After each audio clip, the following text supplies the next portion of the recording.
In an attempt to revive the Stockholm Agreement, the UN appoints new head of mission to the Hodeidah Agreement amid local suspicion. Houthi rebels attack local market in Ma'rib, killing 3 and injuring others, including children.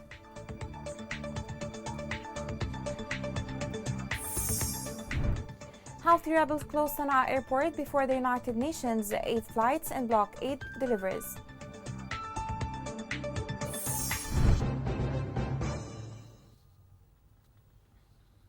Welcome to Yemen Today TV. This is the English news with me, Roshan Fouad.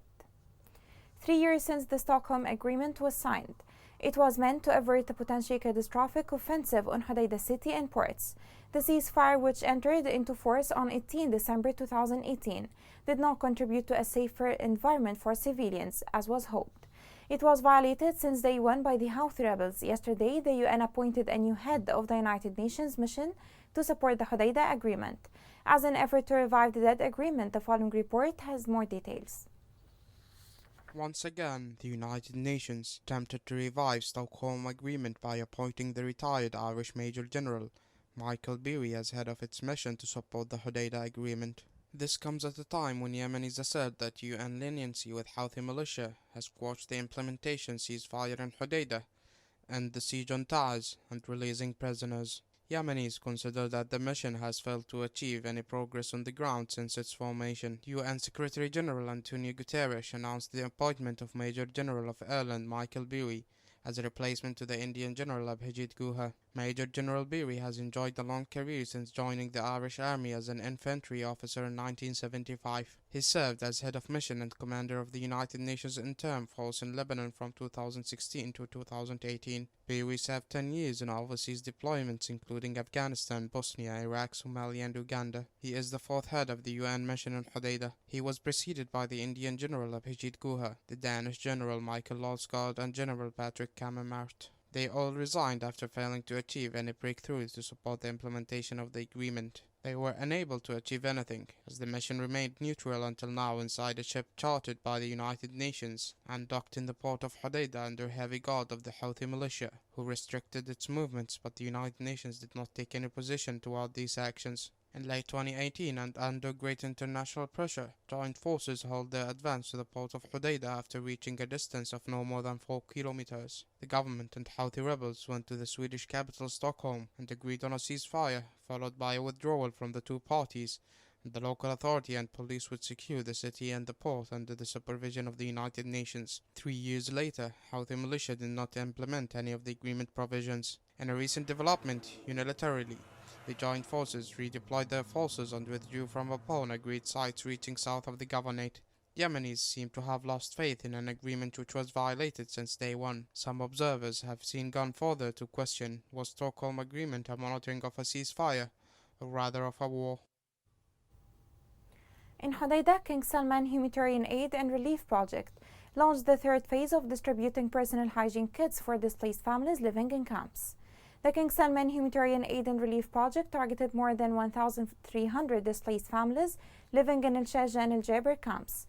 This activity is part of a series of activities and programs that the center provides on an ongoing basis to the displaced of Hodeidah to alleviate their suffering. Today, we distribute personal hygiene bags funded by King Salman Center and implemented by Taiba Foundation for Development in Khawkha for more than 1,300 families. We in the local authority, in turn, appreciate efforts of King Salman Center for providing lots of support to displaced people. We distributed personal hygiene bags to the displaced people of Hodeidah. The King Salman Center provides tangible services and all citizens and displaced people thank the services that the center provides to those in need. Japan announced a new package of humanitarian aid to Yemen worth $23 million in response to the increased humanitarian needs caused by the continuing conflict in the country. The package includes humanitarian projects in priority areas such as education, health, food, protection of children and women, and assistance to internally displaced in cooperation with international organizations. In Ma'rib, the United Nations announced the launch of graveling a road in an IDP site. According to the UNHCR, the project was initiated due to several complaints from internally displaced people, linking respiratory complications to clouds of fine dust from the path. The project involves evening out the road and paving 4 kilometers along 2 paths. Still in Ma'rib, 3 civilians were killed and 8 others were wounded, including 2 children in a missile shelling launched by the Houthi militia on a market south of the city. Local officials said that Houthi militia bombed this morning El Jabir market, which resulted in the death of 3, including a child, and the injury of 8 others. In Ib, the World Food Programme, through the Houthi militia, intends to exclude thousands of beneficiaries in Ib Governorate from the list of humanitarian aid starting next January. Local sources said that the UN program intends to deprive about 20,000 beneficiaries of food aid in densely populated districts under the pretext of lack of funding. The sources confirmed that most of the cases that are being excluded under the supervision of the Houthi leaders in the governorate are among the eligible categories. The United Nations said that Houthi's civil aviation authorities prevented its humanitarian flights to and from Sana'a airport, starting from December 19th, noting that the UN team visited the airport on December 21st to assess the damage and said that it remains operating for humanitarian use in emergency situations. The Office for the Coordination of Humanitarian Affairs reports that UN Humanitarian Air Services flights into and out of Sana'a airport scheduled for today have been canceled. The civil aviation authorities in Sana'a have now effectively prevented humanitarian flights into and out of the airport since the 19th of December. The Humanitarian Air Service is a vital link for the movement of aid workers and the delivery of humanitarian supplies into Yemen. As we reported earlier in the week, a UN team visited the airport on the 21st of December to assess the damage caused by airstrikes the night before and noted that it remains operational for emergency humanitarian use. The UN is exploring alternatives to move supplies and staff into and out of Sana'a. Despite the UN announcement that Sana'a airport is ready to receive 8 flights, Houthis have closed the airport and prevented the delivery of humanitarian supplies. Now the UN is seeking other alternatives as to make sure aid reaches people. Such a Houthi step is not strange, as they have been always manipulating humanitarian aids for their own purpose. The following report has more details on this. Houthis in Yemen are blocking all aid support coming from international organizations. Recently, the Houthi group in Sana'a attacked the United Nations World Food Programme over the backdrop of its announcement to reduce its humanitarian aid to millions of people starting next month due to the lack of funding. 2 UN aid workers said the Houthis have blocked humanitarian aid to the district and restricted people's movement there for around 3 weeks. They said several thousand people have been displaced amid indiscriminate shelling and missile attacks on residential buildings and infrastructure in Abdiya. The workers added that the blockade also prevented the transfer of wounded and other patients out of the district. The Houthis said that the food program refrains from distributing food aid on a monthly basis, while importing hundreds of corrupt shipments that are rejected and re-exported from the port of Hodeidah. The Houthis also said that the WFP did not abide by the humanitarian laws and principles that require it to provide aid to the Yemeni people, which reflects the extent of its bias towards the side of the aggression through the practice of blackmail and starvation of the Yemeni people. The aid provided by the program is actually reduced and is only distributed every 2 or 3 months, which has exacerbated the humanitarian catastrophe and caused high rates of food insecurity and increased cases of malnutrition, especially among children under the age of 5.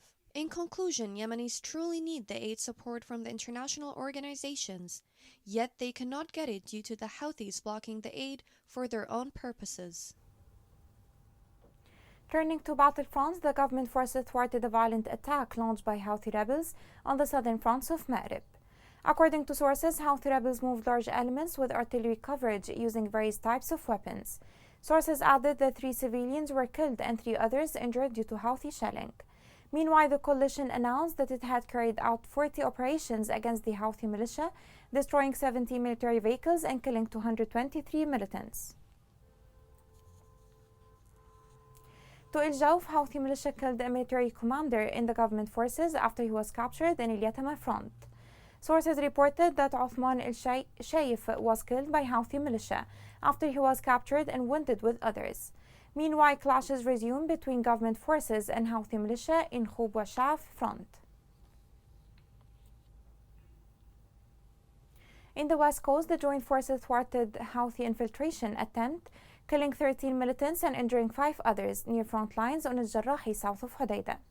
The military media of the joint forces reported that 13 Houthi militants were killed and 5 others were injured during that operation. Further, a combat vehicle that the militias tried to camouflage between trees at a distance of 600 meters was destroyed. In Houthi-controlled areas, Houthi militia buried 150 of their members between 15 and 21st of December. According to sources, funerals of the dead continue in Houthi-controlled areas. Sources reported that majority of those buried are prominent leaders within the rebels. Sources added that a media person, a doctor, and children were also buried during the funeral. Despite the current Houthi escalation on a number of war fronts, the rebels have been receiving strongest blows in terms of human and equipment losses. They are burying their deaths on a daily basis. The following report has more details. Houthi losses in different war fronts are huge. In recent months, the rebels held funerals for hundreds of its fighters, killed in the battles as fighting showed no signs of abating despite intense international diplomacy to end the conflict. The funerals took place amid fierce fighting in the gas-rich Marib, with warplanes from the coalition having intensified their bombing there, and in the capital Sana'a and other areas. Over the past 24 hours, the coalition said that it carried out 47 airstrikes against Houthi targets in Marib, destroying 34 military vehicles and killing around 280 Houthi elements. An honor guard carried the coffins of the militia's dead, draped with flags, flowers and photographs of them. Government forces military exchanged heavy artillery fire with Iran proxies in Marib as coalition warplanes flew overhead. Reportedly, most of the fighters buried in Sana'a were killed in Marib and others were killed in the west coast. Houthis have launched a year-long offensive to take Marib, which hosts Yemen's biggest gas fields. Marib is the last stronghold of the government and home to 3 million people, including nearly 1 million who fled other parts of Yemen due to Houthi aggression. The number of displaced people in camps in the province has risen nearly tenfold since September, with more than 45,000 people fleeing their homes as Houthi forces press the offensive. The war in Yemen has killed tens of thousands and caused what the United Nations describes as the world's largest humanitarian crisis. UN-led efforts to bring about a ceasefire have stalled in a conflict that is seen largely as a proxy war. Coming next. In the eve of Christmas, which is all about peace, should not Yemeni children have some peace?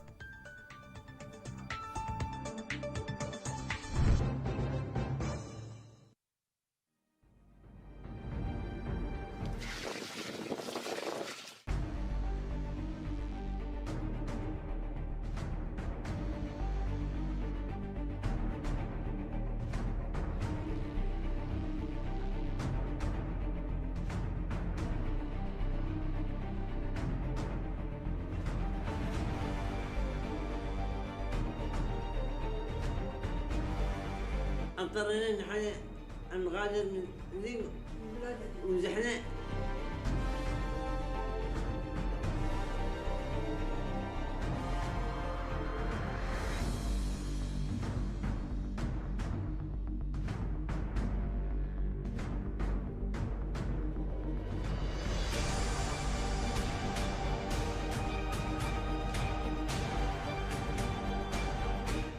الله يستنقذكم يا محويتني لا الله يستنقذ.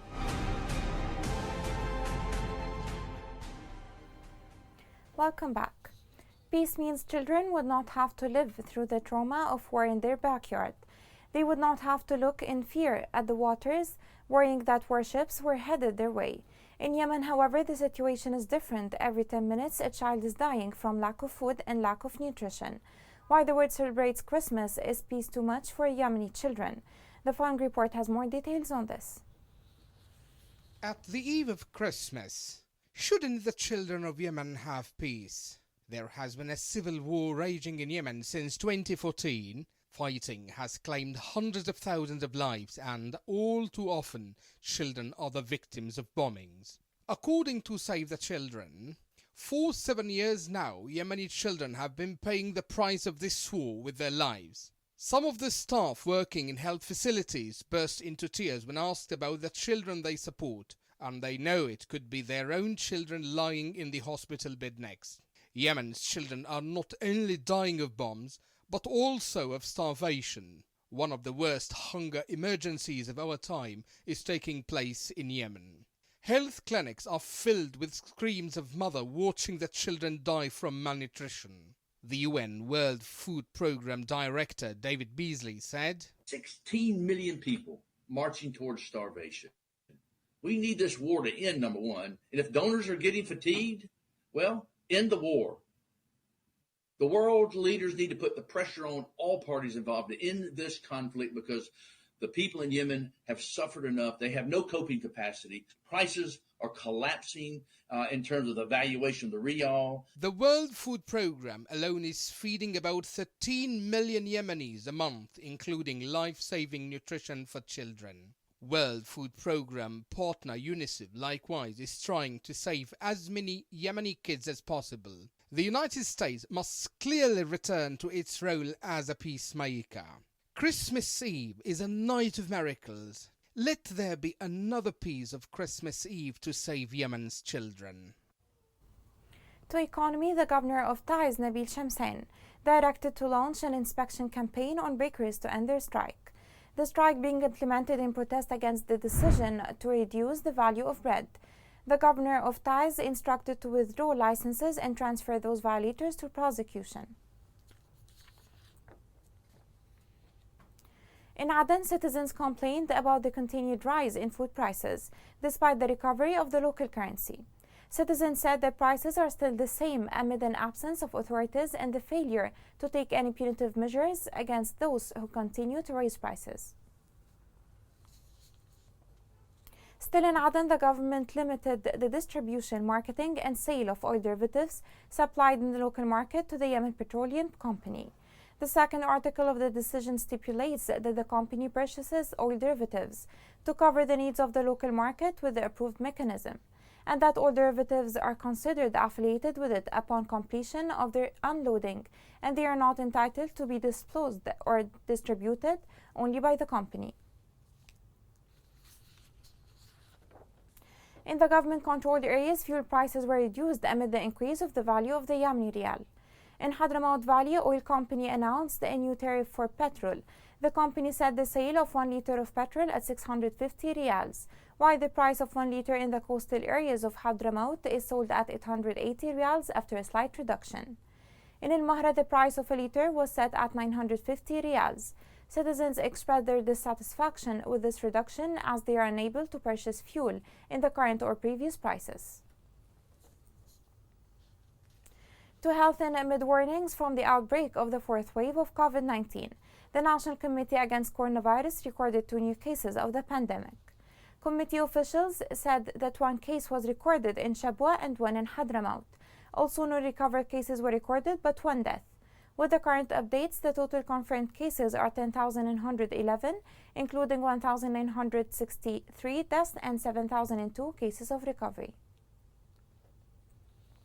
Here is a reminder of the main headlines. In an attempt to revive the Stockholm Agreement, the UN appoints new head of mission to the Hudaydah Agreement amid local suspicion. Houthi rebels attack local market in Ma'rib, killing 3 and injuring others, including children.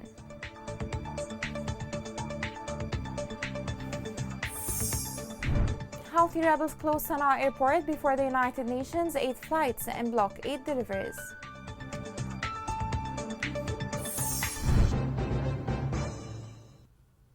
This is the end of the news. It was Roshan Fouad. Thank you for watching.